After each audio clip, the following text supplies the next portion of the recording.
flip to the front of your handout. The top section of your handout. Ask question, or makes the statement, I should say. Identify a leadership trait that impacted you most in your life. We've spent the entire workshop just about covering both of these categories, so it should be pretty easy to put down a positive trait and or a negative trait. Let me give you 30 seconds to put something down in both of those sections. So identify a leadership trait that impacted you the most in your life, whether it was positive or negative. What would you say?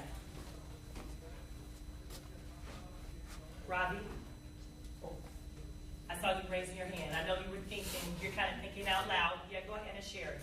Is this what we put down over here as well, Jim? If you put something else there already, that's fine. I said just use it this morning. Yeah. I think what impacted me positive was the sincerity and authenticity of a leader. Ooh, wonderful. And the feeling of caring.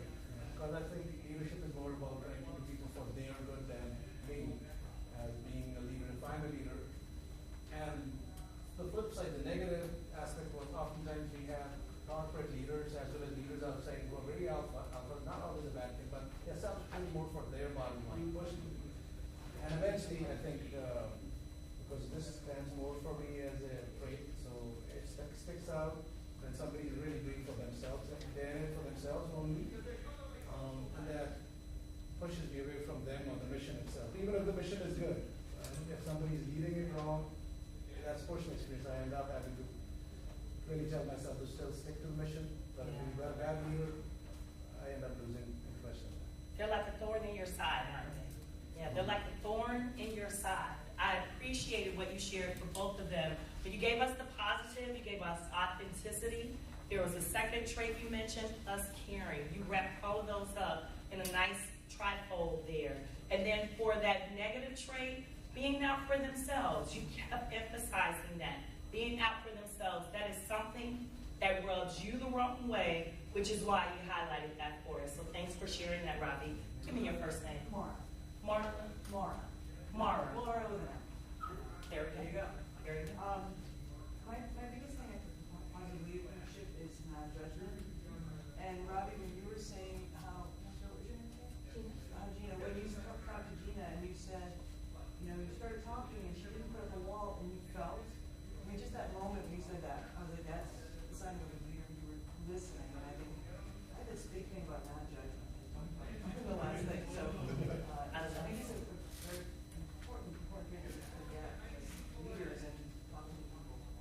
Just let your own, whatever's going on in your own experience, stop it, but you don't all come from the same place. More, I love that. And I saw that red stop sign with the word stop going across it, where you're reminding us that judgment is an issue. There's a quote by Stephen Covey that I've had in my email signature since 1999 that reminds me of just that. And it says, the challenge is to be a light, not a judge, to be a model, not a critic. That resonates with me because that was a trouble spot for me in my life at one point. So me seeing that red stop sign is another reminder for me. Don't have the judgment there because it'll block the listening. It'll block the connection. It will block the ability to build relationships. So thank you so much for sharing. Thanks. And go for it.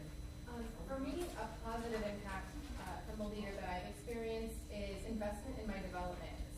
My current manager sees my success as his own success, and as a result, I feel supported and has really propelled me forward a lot in my career. In the past 3 years, I have experienced more growth in my professional life than I did in the previous 10, probably the previous 10. As opposed to some managers, I worked in a restaurant years ago, and the owner's daughter ran the place, so there was no way to escalate an issue with management.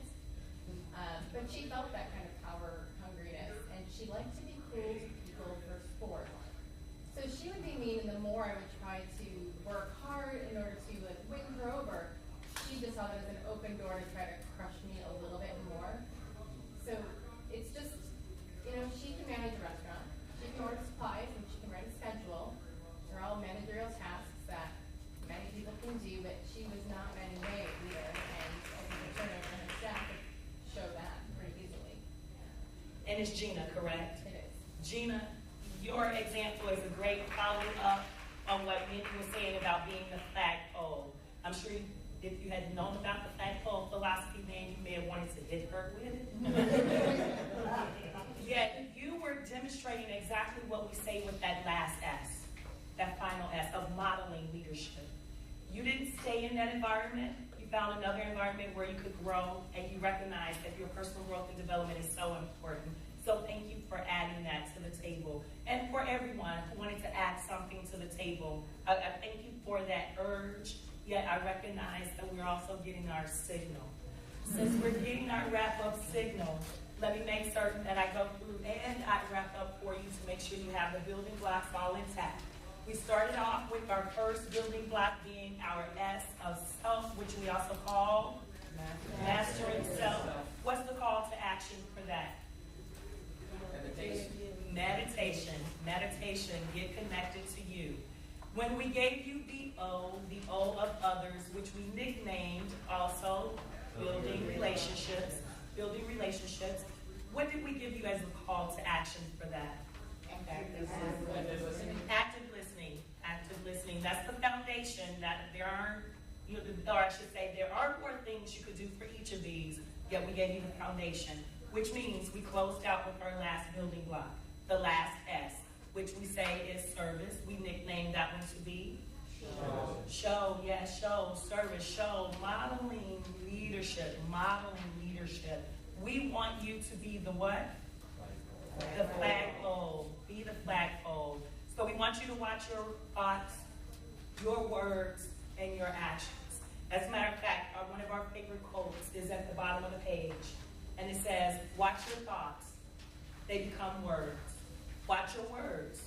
They become actions. Watch your actions. They become habits. Watch your habits. They become character.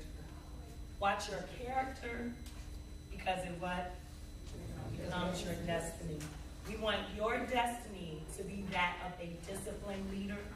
And with the 3 building blocks that we've given you today, and the reminders we've provided you about how you've been impacted both positively and negatively, we do believe that one day you'll be sitting around having conversations about the best leader you've ever worked with, instead of that person you can't even understand how they got the job.